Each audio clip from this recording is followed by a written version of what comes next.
As a wedding planner for 8 years, I thought I'd seen everything. Bridezillas, drunken best men, mother-in-laws who wore white to spite their daughters. But nothing prepared me for Delilah's consultation in March. She walked into my office looking like she'd stepped off a magazine cover, designer dress, perfect makeup, engagement ring that could blind someone. But her hands were shaking as she filled out the intake form. "I need the most secure venue you have," she said without any pleasantries. "Somewhere with gates, security cameras, the works." I'd planned celebrity weddings before, so I assumed it was about paparazzi. I started showing her photos of our gated estates and private resorts. She shook her head at everything. "Do any of them have safe rooms?" she asked. That stopped me cold. In 8 years, no bride had ever asked about safe rooms. "Can you tell me what you're concerned about?" I asked gently. Delilah's perfect composure cracked just slightly. She looked around my office like someone might be listening, then leaned forward. "My family doesn't know I'm getting married," she whispered. "And if they find out, they'll kill me. Literally." I'd heard dramatic family feuds before, but something in her voice made my blood run cold. This wasn't hyperbole. "When you say literally, I mean they will murder me and my fiancé," she said matter-of-factly. "My brother already tried once when he found out I was dating Caspian, shot at us through our apartment window.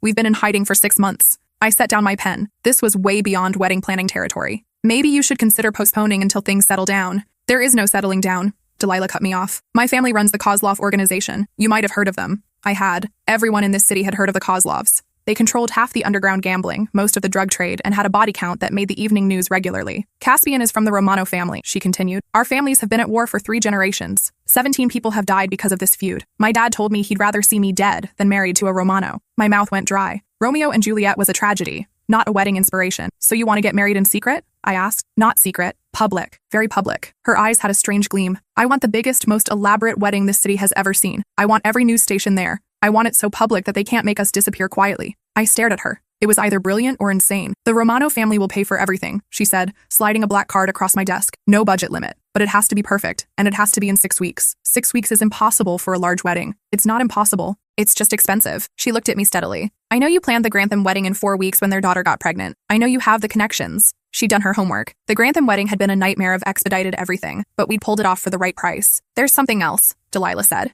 "The moment we send out invitations, both families will know. They'll have 6 weeks to plan how to stop us. We need to make it impossible for them to succeed." I thought about the insurance liability alone and felt sick. "What exactly are you asking me to do?" "Plan a wedding that keeps us alive long enough to say, 'I do,'" she said simply. "After that, we're on our own." 3 days later, I was standing in an abandoned warehouse with Caspian Romano, trying to figure out how to transform it into a fortress disguised as a wedding venue. He was handsome in that dangerous way that made smart women do stupid things, but his eyes never stopped scanning for threats. "The guest list is going to be interesting," he said, showing me his phone. "Half will be armed Kozlovs, half will be armed Romanos, plus legitimate guests who have no idea they're walking into a potential war zone." That's when I realized what I'd gotten myself into wasn't just wedding planning, it was survival planning. Caspian explained their strategy while I tried not to hyperventilate. The warehouse sat on neutral ground, technically owned by the city, surrounded by businesses that closed at 6 p.m., multiple exit routes, loading docks that could handle emergency vehicles, and thick concrete walls that could stop bullets. "We'll need metal detectors," I said, making notes. "Won't work," Caspian replied. "Both families have legitimate guests who carry legally. Plus, people who want to smuggle weapons past detectors know how." "Then how do we keep everyone safe?" "We don't," Delilah said, appearing beside us. "We just make sure the cost of starting a war is higher than the cost of letting us marry." The first week was a crash course in criminal family dynamics.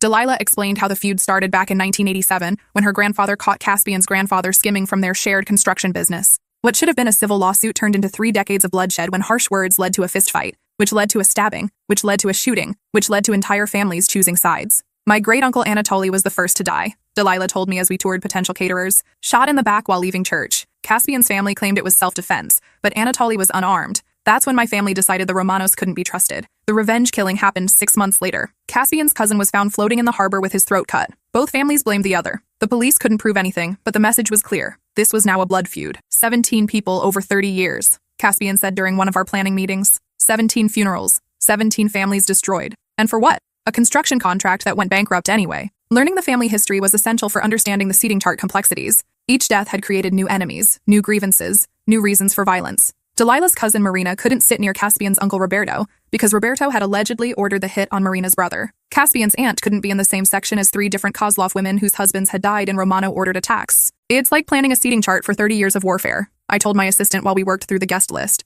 "Everyone hates everyone else for specific documented reasons." The vendor meetings became exercises in criminal psychology. Each potential supplier needed to be vetted not just for quality and reliability, but for family connections and criminal associations. The wrong florist could be a Kozlov cousin looking for revenge. The wrong caterer might have Romano connections and poison the food. My usual cake baker, Margaret, had worked with me for 5 years. But when I ran her background check, I discovered her ex-husband was a low-level associate in the Petrov organization. That connection alone disqualified her. I've never even met Viktor Petrov, she protested when I explained the situation. My ex-husband just ran numbers for them occasionally. Occasionally is enough, I replied. The Kozlovs would see any Petrov connection as a threat. Finding replacement vendors who were completely clean took weeks. Most bakeries, florists, and caterers in the city had some connection to one criminal organization or another, either as customers through family relationships or via protection payments. I finally located a wedding cake specialist 3 cities away who had 0 criminal connections. She charged double her normal rate plus hazard pay, but agreed to make the most elaborate 5-tier cake I'd ever commissioned. I've done celebrity weddings, she told me during our consultation, but I've never had to worry about the cake being used as cover for an assassination attempt. The dress shopping process revealed the depth of Delilah's isolation from her family. Traditional Russian weddings involve multiple generations of women helping select the gown, but Delilah's mother refused to participate. She told me I was dead to her the day I chose Caspian over family loyalty, Delilah explained as we browsed designer gowns. She won't even return my phone calls. Her grandmother, Babushka Yelena, became her only family support. At 87, she was the matriarch who'd emigrated from Russia in 1962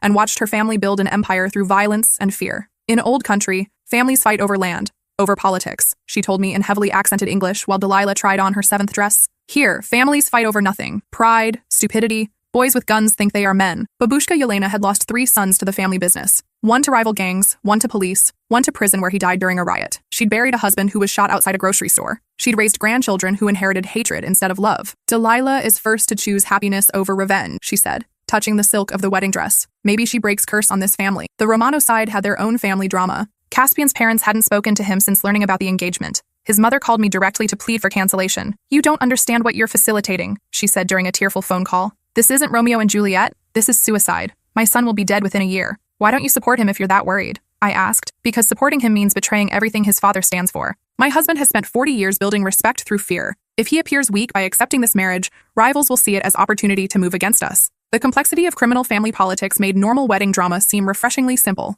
Every decision had implications beyond personal preference. The color scheme couldn't favor one family over another. The menu needed to include both Russian and Italian dishes without suggesting preference. Even the music selection required diplomatic consideration. 3 weeks into planning, I discovered the full scope of what we were dealing with. Caspian provided me with detailed intelligence reports his family had compiled on the Kozlov organization. Similarly, Delilah shared her family's surveillance information on the Romanos. Reading those files was like studying military dossiers. Each family member had detailed profiles including criminal history, known associates, weapons preferences, and psychological assessments. Both families had been preparing for final confrontation for years. My uncle Dmitri has been buying explosives for 6 months, Delilah revealed during one planning session. He's convinced the Romanos are planning to bomb our legitimate businesses. My cousin Luka installed armor plating in his car and hired ex-military bodyguards, Caspian countered. He thinks the Kozlovs are planning coordinated assassinations. Both families were armed, paranoid, and convinced the other side was planning imminent attack. Our wedding was happening at the exact moment when 30 years of tension was reaching critical mass. The threat level escalated daily. Someone firebombed a Romano-owned restaurant, causing $200,000 in damage. The Kozlovs retaliated by vandalizing 3 Romano businesses in one night. Police increased patrols in neighborhoods controlled by both families. Maybe we should consider relocating the wedding, I suggested after the restaurant bombing. Las Vegas, perhaps, somewhere neutral. No, both Delilah and Caspian said simultaneously. Running away won't solve anything, Delilah explained. Our families will just follow us wherever we go. We need to face this here, now, publicly. Plus, Caspian added grimly, if we're going to die, at least we'll die in our hometown where people can witness what happened. Their acceptance of potential death was both inspiring and heartbreaking. Security planning became a military operation. Torres, our head of security, was a former Navy SEAL who'd done executive protection for foreign diplomats in war zones. Even he seemed nervous about this assignment. I've protected people in Baghdad and Kabul, he told me during one briefing. But at least there, I knew who the enemies were. Here, everyone's potentially dangerous. We developed protocols for every conceivable scenario. If shooting started during the ceremony, the wedding party would drop behind the altar while security engaged threats. If bombs were detected, evacuation would happen through predetermined routes. If law enforcement intervened, specific team members would handle media management. What if both families start shooting at each other? I asked. We hit the floor and pray, Torres replied. At that point, it becomes urban warfare. The FBI's involvement added another layer of complexity. Agent Morrison began attending our planning meetings, though her colleagues remained undercover. She explained how federal agents would be integrated into our security without compromising their investigation. We've been trying to penetrate both organizations for years, she told me. This wedding gives us unprecedented access to leadership from both families in one location. What happens if you arrest them during the ceremony? I asked. We won't, she assured me. Federal agents will gather intelligence and evidence, but arrests will happen later. We don't want to turn your wedding into a crime scene. The reassurance didn't make me feel much better. Media management became another full-time job. Delilah wanted maximum publicity to make violence politically costly, but that meant managing reporters who sensed a major story. 3 television stations requested exclusive coverage rights. 2 newspapers wanted embedded journalists. A true crime podcaster offered 6 figures for recording rights. We need media present but controlled, Caspian explained. Too much coverage and we look like circus performers. Too little, and we lose the protection that publicity provides. We settled on pool coverage, 3 photographers, 2 video crews, and 1 print journalist who would share content with other outlets. Everyone signed agreements limiting coverage to the ceremony itself, not pre-wedding preparation or family meetings. The invitations alone required 3 weeks to coordinate. Each had to be hand-delivered to avoid interception. The wording needed diplomatic precision to avoid giving offense. The RSVP process included background checks on +1s and verification of family relationships. Half the people receiving invitations want to kill the other half, I explained to the invitation designer. Please make sure the calligraphy is absolutely perfect. 2 weeks before the wedding, the first major security breach occurred. Someone broke into my office overnight and photographed all our planning documents. Nothing was stolen, but every detail of our security arrangements had been compromised. Both families now know exactly how we're protecting the event. Torres told me grimly. We have to assume they'll plan accordingly. We spent 3 days completely revising our security protocols, changing vendors, and relocating backup plans. The cost overruns were astronomical, but Caspian's family paid without complaint. Money is irrelevant, his uncle Lorenzo told me when I explained the additional expenses. This wedding determines whether our families destroy each other or find peace. Whatever it costs is worth paying. 10 days before the ceremony, we faced our biggest crisis yet. The venue owner received a formal notice from the city condemning the warehouse due to structural safety concern. An anonymous complaint had triggered an inspection that found violations we knew were bogus. Someone with political connections is trying to shut us down, Torres concluded after reviewing the inspection report. These violations are fabricated. We had 400 confirmed guests, vendors scheduled to arrive in a week, and nowhere to hold the ceremony. Relocating an event this complex seemed impossible with such short notice. That's when the Romano family's political influence proved valuable. Within 24 hours, they'd arranged a replacement venue, a nightclub owned by Lorenzo that had been closed for renovations. It wasn't ideal, but it was available and secure. The space is smaller, Lorenzo explained during our emergency meeting. Capacity is limited to 300 instead of 400, but it has reinforced walls, bulletproof windows, and a secure perimeter. Reducing the guest list by 100 people created diplomatic nightmares. Which family members could be disinvited without causing offense? Which friends would understand the circumstances? How do you tell a federal judge that your wedding venue changed and there's no longer room for them? My assistant spent 3 days making apologetic phone calls while I coordinated with vendors to reconfigure everything for the smaller space. The florist needed to redesign all arrangements. The caterer had to adjust menu quantities. The photographer required new lighting plans. This is like planning 2 completely different weddings, my assistant said, after working 18 hours straight to coordinate the changes. If we survive this weekend, I'm taking a vacation. 5 days before the ceremony, both families received devastating news. Federal prosecutors had unsealed indictments against 17 people from both organizations, including 2 family patriarchs. The charges ranged from racketeering to money laundering to murder conspiracy. The FBI is moving faster than expected, Agent Morrison told me during an emergency briefing. Someone leaked information about the wedding investigation. Will you arrest people at the ceremony? I asked. No. The indictments won't be executed until after the wedding, but both families know they're coming. This changed everything. Instead of just attending a wedding, both families were now facing their final moments of freedom. The ceremony had become a last gathering before their world collapsed. They'll be even more dangerous now, Torres warned. Desperate people do desperate things. The final week was controlled chaos, punctuated by moments of genuine terror. Vendors arrived early to set up while family members conducted what looked like final meetings. Federal agents maintained surveillance while trying to stay invisible. Security teams ran constant threat assessments while legitimate guests remained oblivious to the danger. Delilah spent her final night of bachelorhood in a safe house, surrounded by bodyguards and FBI agents. She looked beautiful but exhausted when I visited for final dress fitting. Do you think we're crazy? She asked while adjusting her veil. Completely, I replied honestly. But sometimes crazy is the only rational response to impossible situations. Saturday morning arrived gray and drizzling, perfect weather for either a wedding or a funeral. I arrived at the venue at 5 a.m. to oversee final preparations and found Torres already there, coordinating with 3 different security teams. Federal agents are in position, he reported. Family security is arriving. Local police have established perimeter. Media is setting up outside. Any threats overnight? 2 false alarms. Someone called in a bomb threat, but it was traced to a drunk teenager. A car backfired in the Romano neighborhood and triggered a manhunt. The morning passed in tense preparation. Vendors completed setup while security swept the venue repeatedly. Family members arrived early, each group claiming different sections of the club and eyeing the others suspiciously. At noon, Delilah and her wedding party arrived via armored limousine. She looked radiant despite everything, or perhaps because of it. Sometimes people shine brightest when facing their greatest challenges. Caspian had spent the night in a different safe house and arrived separately with his groomsmen. When he saw Delilah, his face lit up with such genuine joy that I momentarily forgot we were planning a wedding that might become a battlefield. The guest list had indeed become a criminal convention. Federal surveillance counted license plates associated with 5 different organized crime families, 3 federal judges, 2 state senators, 4 police chiefs, and enough weapons to outfit a small army. This is either the most well-protected wedding in history or the most dangerous, Agent Morrison observed, watching the final guests arrive. At 3 p.m., the ceremony began. 400 people sat in careful segregation. Kozlovs on the left, Romanos on the right, federal agents scattered throughout, legitimate guests in the middle serving as human shields. The processional music began, and Delilah walked down the aisle past 3 decades of accumulated hatred. Her father wasn't there to give her away. He'd refused to attend. Instead, Babushka Yelena escorted her, the 87-year-old matriarch moving slowly but steadily. The minister, Reverend Patrick, was a retired military chaplain who'd volunteered for the assignment after 3 other clergy declined. He'd officiated ceremonies in combat zones and seemed genuinely calm despite the circumstances. "Dearly beloved," he began, his voice carrying clearly through the tense room, "we are gathered here in the sight of God and these witnesses to join Delilah and Caspian in holy matrimony." When he asked if anyone objected to the marriage, the silence stretched endlessly. I held my breath, waiting for someone to speak, for shots to ring out, for the careful peace to shatter. But the silence held. "Do you, Caspian Romano, take Delilah Kozlov to be your lawfully wedded wife, to have and to hold from this day forward, for better, for worse, for richer, for poorer,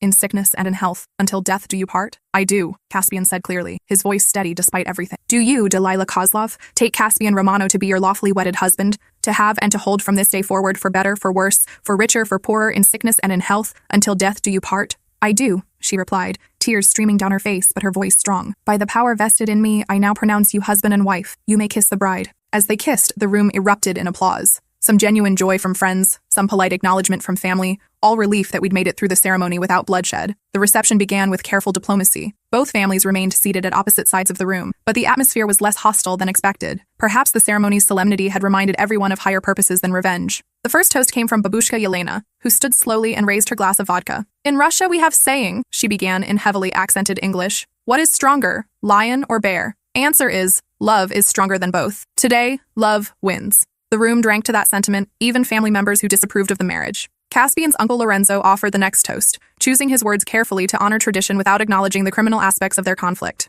"To family," he said simply, "may the next generation know more peace than the last." The real surprise came when Viktor Petrov stood to speak. As head of the third criminal family present, his words carried significant weight. "I have watched 2 families destroy themselves for 30 years over pride and old grudges," he said, looking directly at both patriarchs' representatives. "Tonight, 2 young people show us another way. Perhaps it is time for all of us to choose love over hatred." His toast seemed to shift the room's energy. Conversations began between family members who hadn't spoken civilly in years. Children from both families played together while their parents maintained careful but peaceful distance. The dinner service proceeded without incident, though I noticed security personnel remained alert throughout. Federal agents circulated with recording equipment while maintaining their catering disguises. The photographer captured moments that would later serve as evidence in federal trials. Around 9 p.m., as the evening wound toward its conclusion, the inevitable happened. Someone, we never determined who, made a comment that triggered an argument between 2 family members. Within seconds, both families were on their feet, shouting in multiple languages while reaching for concealed weapons. The lights went out immediately as Torres activated emergency protocols. Emergency lighting bathed the room in red illumination, while security moved to separate potential combatants.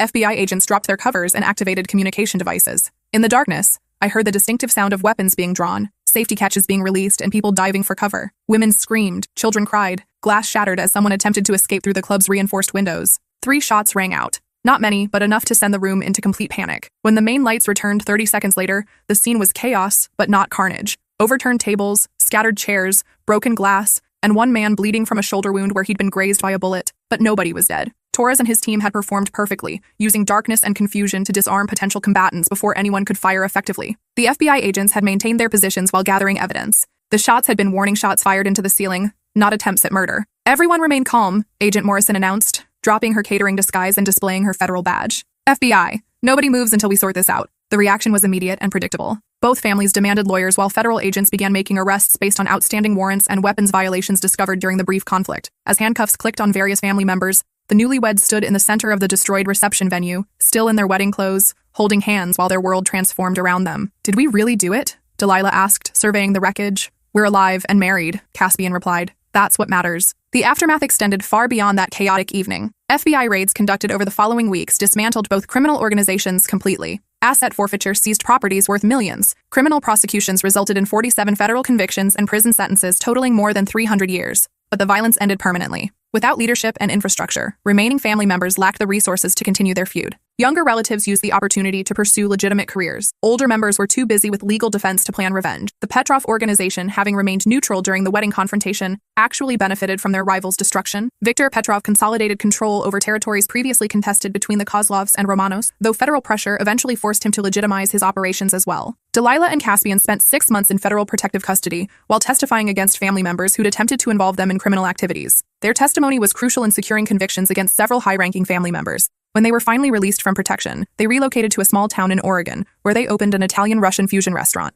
The irony wasn't lost on anyone. Their marriage had literally ended a war and led to legitimate business collaboration between their cultures. The restaurant became moderately famous after food critics discovered the unusual story behind its creation. Travel magazines wrote articles about the peace cuisine served by former crime family members. The Food Network produced a documentary about cooking traditions that survived family violence, but mostly they just lived quietly and happily. My role in the FBI investigation remained classified for 2 years, until Agent Morrison received permission to discuss the operation publicly. By then, I'd become known in law enforcement circles as the wedding planner who'd helped bring down organized crime. The reputation was both blessing and curse. Celebrity clients appreciated my ability to handle complex security situations and maintain discretion. But I also attracted attention from criminal organizations who viewed me as a potential threat. I hired permanent security and moved my office to a building with better protection. My assistant quit after receiving death threats and now works for an accounting firm in another state. I don't blame her. She never signed up for federal investigations and criminal prosecutions. But business flourished in unexpected ways. Wealthy families with complex dynamics sought my services specifically because I'd proven capable of managing extreme situations. Politicians wanted someone who understood security protocols. Celebrities appreciated my experience with media management under pressure. 3 years later, I received a card announcing the birth of Delilah and Caspian's first child, a daughter they named Hope. The symbolism was obvious, but meaningful. She'll grow up in a world without family feuds, Delilah had written. That's the best wedding gift we could have given her. The card included a photo of their restaurant's opening day, showing both sets of grandparents, those not in federal prison, helping serve customers. Former enemies working together to build something positive for their grandchild's future. 5 years after the wedding, I received another update. Caspian had been elected to the city council in their small Oregon town. Delilah was teaching art therapy to at-risk youth. Their daughter was learning to speak 3 languages, English, Russian, and Italian, from grandparents who'd once tried to kill each other. The transformation seemed miraculous until I considered what had actually happened. 2 young people had chosen love over inherited hatred. They'd risked everything to break cycles of violence that had consumed their families for decades. And they'd succeeded not through more violence, but through the radical act of public commitment to peace. Other criminal families took notice. The wedding became legend in organized crime circles, not as cautionary tale, but as proof that different choices were possible. Several other family feuds ended through negotiated settlements rather than bloodshed. Law enforcement agencies began studying our wedding as a model for using public events to gather intelligence on criminal organizations. Agent Morrison developed training protocols based on the operation's success. The key was creating a situation where subjects felt safe enough to attend, but exposed enough to be monitored, she explained during a law enforcement conference. The wedding provided perfect cover for comprehensive surveillance. But for me, the most important outcome was simpler. 2 people who loved each other, got married, and lived happily ever after, despite everything trying to keep them apart. 7 years later, I still keep those postcards from Delilah and Caspian framed in my office. When brides complain about minor family drama or stress over centerpiece colors, I point to those pictures and tell abbreviated versions of the story. Every wedding faces obstacles, I explain. The question is whether you love each other enough to overcome them. Most couples find their problems more manageable after hearing about planning a ceremony under FBI surveillance while crime families pointed guns at each other. But the deeper lesson is about the power of love to transform hatred. Delilah and Caspian didn't just get married, they ended a war. Their wedding became the catalyst for their families to choose peace over violence, cooperation over conflict. Sometimes I wonder if I peaked too early in my career. How do you follow up planning an event that brought down 3 criminal organizations and ended a multi-generational blood feud? Then I remember that every wedding, at its core, represents the same fundamental choice. 2 people deciding that love is stronger than whatever forces try to keep them apart, whether those forces are disapproving parents, financial problems, cultural differences, or armed crime families. The obstacles change, but the choice remains constant. Love or fear, peace or conflict, hope or despair. Delilah and Caspian chose love, and it changed everything. That's what real weddings are about. Not perfect flowers or flawless photographs, but imperfect people making perfect promises to face the future together. And sometimes, if you're very lucky and very brave, those promises become powerful enough to change the world. 10 years later, I received one final update from Oregon. Delilah and Caspian now owned 3 restaurants and employed several dozen people from both sides of their families. Their daughter Hope was thriving in school and planning to study international relations, inspired by her parents' example of resolving conflicts through communication rather than violence. Most remarkably, the annual family reunion now included members from both the former Kozlov and Romano organizations, along with their children and grandchildren. What had once been sworn enemies were now extended family, united by shared commitment to their children's peaceful future. The last line of Delilah's letter stayed with me. Some people inherit hatred. Others choose to inherit hope. That choice, between inheriting hatred or choosing hope, defines not just successful marriages, but successful lives. I've planned hundreds of weddings since then, each with their own challenges and complexities. But none has matched the stakes or impact of that April ceremony when 2 young people chose love over war and changed the course of multiple families forever. Sometimes love really can conquer all. You just have to be brave enough to let it try.